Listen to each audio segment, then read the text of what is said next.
Anytime something new is introduced, especially when related to government, people are concerned how it will affect them. Americans have become so dependent on government and disconnected with how it works that they look to it as the giver of life and comfort, and they fear it as the all-powerful authority over them. They have effectively replaced God with government. Every change affects each of us differently. Some will welcome it, some won't. What is important is not so much how it will affect you, but how it will affect our society as a whole. It is also important that changes occur over time so that people have the opportunity to adjust. In some instances, the people's condition is so severe that they must be accommodated within the new changes. The burdens of change must not be so overwhelming that the people cannot adequately adapt. Change must be positive and respectful to the needs of the people. Such is the case with the Ohio Sovereignty Amendment. Its primary objective is to promote individual freedom, but that also requires people to take individual responsibility for their lives. America has drifted a long way from the principles set forth by our forefathers to secure our happiness and prosperity. It's time we, as a people, make some decisions about what is truly important and commit to taking positive steps to clean house and to put things back into proper order. What about social programs? When we talk about social programs, we are referring to various private programs offered by government, such as Social Security, Medicare, welfare, supplemental housing, food stamps, and other programs that do not fit within the powers of the Constitution. If we are to be a free people, then we must learn how to once again be self-reliant. The purpose of government is not to take care of us. Rather, it is to provide an environment where we can be happy and prosper based on our own abilities. This would require the rebuilding of our manufacturing base, opening up local free enterprise, and bringing quality jobs back to Ohio. Ohioans do not want handouts, we want opportunities. Making this transition will take time, maybe 30 years, and we do not expect that those who have become dependent on these programs to stop receiving these benefits, but we do plan to educate our youth how to become productive, prosperous, and self-sufficient so that they will not have to rely on government handouts.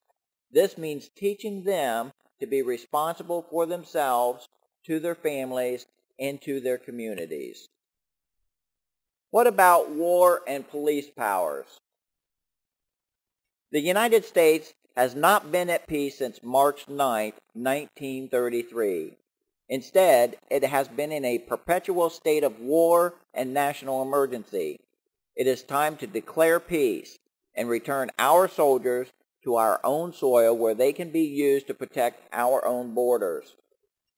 Our union was never meant to become a police state or to police the nations of the world. In fact, we were never meant to have alliances with any nation, whether in commerce or war. Ours was a mission of maintaining friendship with all, but alliances with none. Today, we find our military being used for conquest, international policing, and corporate protection as opposed to protecting freedom. Our soldiers all swear an oath to uphold the Constitution, but few of them know what this means. The police powers are what government defines as its inherent power to enforce our laws and keep the peace. Police powers are used to license, regulate, and enforce our laws by authority of the Ohio legislative branch of government. Though we may require police protection, we do not need a police state. What about taxation?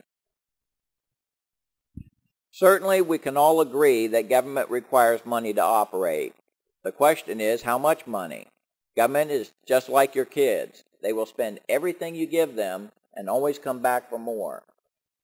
Our system of taxation is so complex and convoluted that IRS employees can't even understand it.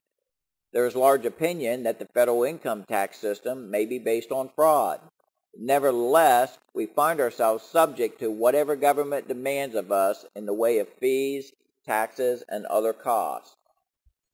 Though the Ohio Sovereignty Amendment does not specifically address our taxing system, it does provide the framework for making sure the government is taxing only that which is constitutionally compliant. This means government would have only the power to tax those objects over which taxing powers have been granted, not whatever government decides to tax. What about commerce and free trade? Under the Constitution, there is an important difference between a dollar earned by an individual and a dollar gained by a corporation. People have a constitutional right to make a living so that they can provide for themselves and their family. This right is fundamental and should not require a license, be taxed, or be infringed in any way, so long as it is done without causing harm to another, that is, by theft, deception, fraud, injury, etc. Commerce, on the other hand, was understood by our founding fathers to be the exchanging of goods and merchandise between nations, states, and corporations.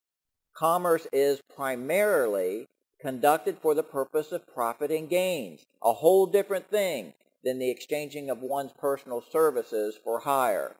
Commerce is highly regulated because it is all done by permission of the state.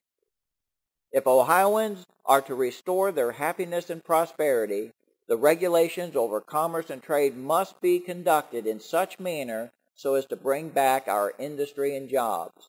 The Ohio Sovereignty Amendment will result in less restrictions and more freedom for Ohio businesses to compete in a free market. What about immigration? It cannot be denied that America has been invaded by millions of foreign nationals who plunder our economic resources and many of whom have no intention of becoming legalized American citizens. The American people have always been willing to help our international neighbors and take in their people, but there is a process by which that must be done so as not to violate our laws, overburden our economy, and to protect our citizenry.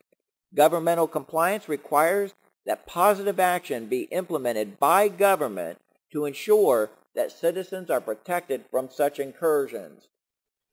Not only does the influx of large numbers of immigrants cause havoc on our society, but when they fail to align themselves with our laws, our culture, and our values, additional strain develops between them and the American people. Jobs are lost, wages are kept low, and accommodations are rendered that are unfair and unjust to the citizens. By authority of our constitutions, immigrants would be forced into compliancy with our laws and system of government or evicted. What about other effects? There are many effects the Ohio Sovereignty Amendment can have on Ohioans. Some of these positive effects may take years to realize, and others may affect some people negatively depending on their current situation. The final result is intended to provide to the people more control, more opportunity, more prosperity, more security, and more freedom. It's also intended to provide less dependence, less corruption, less overspending, less interference, and less government.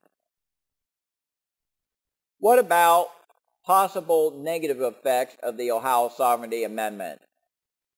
There will be some who view the Ohio Sovereignty Amendment as an infringement upon their ability to live off the government. Rather than taking a positive view for self-improvement, it will constitute an assault on their dependent lifestyle. Some of their perceived negative effects may be the ousting of bad politicians, the protection of our own borders, interference with governmental and corporate agendas, the returning to fiscal responsibility and real money, the eventual elimination of governmental dependency, and the requirement for people to be liable for their own responsibilities. How will the Ohio Sovereignty Amendment be implemented? The Ohio Sovereignty Amendment will be established into law by direct action of the people through petition and voting at the polls. Once it has been ratified by the vote of the people, it will become part of the Ohio Constitution. It is important to understand what the Constitution represents. It is the will of the people. It is what the people want. Once the people establish their foundation, it is then the duty of the General Assembly to determine how it is to be implemented. The Constitution defines what is to be established, and the legislature defines how it is to be set forth into statute, regulated to protect society, and enforced against those who violate it. The Ohio Sovereignty Amendment is designed to be self-executing. That is, it stands as a mandate in constitutional law whether or not the General Assembly enacts any statutory laws to execute it. The people may rely upon it as if it has been fully activated, and the courts must recognize and adhere to it. How will the Ohio Sovereignty Amendment be enforced? This is perhaps the most pertinent question people have asked about the Ohio Sovereignty Amendment. Ultimately, it will be up to the people, as it always has been, to enforce the Constitution. However, up until now, we have had no legal mechanisms to do it effectively and efficiently. By stating this, we do not mean that people will literally enforce it. Rather, we mean that the people will now have the force of law to bring legal actions against public servants who violate the Constitution. We will have direct power of nullification, recall, and constitutional challenge. We can enlist the power of the governor, attorney general, sheriff, and courts to take direct action on our behalf. We can petition the state to protect us from federal encroachments. We can educate our children of the advantage of these provisions to ensure their future security. We can become educated ourselves in our system of law and government to protect our freedoms. As a last resort, we can enlist the power of our military, the militia, and the citizenry with force of arms to protect our country from within and without. What the Ohio Sovereignty Amendment is not about. It is not about secession. It is not about overthrowing government. It is not about challenging government's constitutional authority. It does not constitute sedition or rebellion against government. It does not establish oppression over any race, gender, religion, or culture. It does not impose any unreasonable mandates upon government, and it does not constitute any act of aggression against government or any people. In conclusion, Ohioans have reached their line in the sand. We have had enough. It is time to bring government back into alignment with our constitutions and hold our public servants accountable to them. It is time to fix our economy, rebuild our industrial and manufacturing base, teach our children virtue and morality, reject socialistic dependency, eject foreign invaders, work hard for self-reliance and to reestablish our dignity, and declare peace to the world. The Ohio Sovereignty Amendment provides an excellent first step, but it is not enough. Ohioans will have to become proactive in their families and their communities. We will have to start exercising our faith in our Creator. We must expand our influence throughout the Union and gain the support of the other states.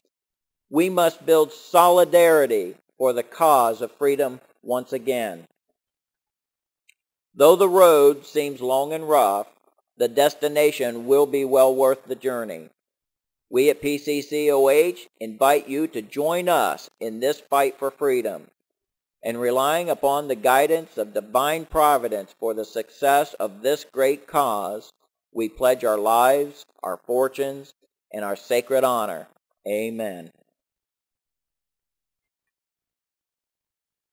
This presentation was written and produced by the People's Constitution Coalition of Ohio, PCCOH. We thank you for taking the opportunity to review it, and we encourage you to spread this information far and wide. Thank you.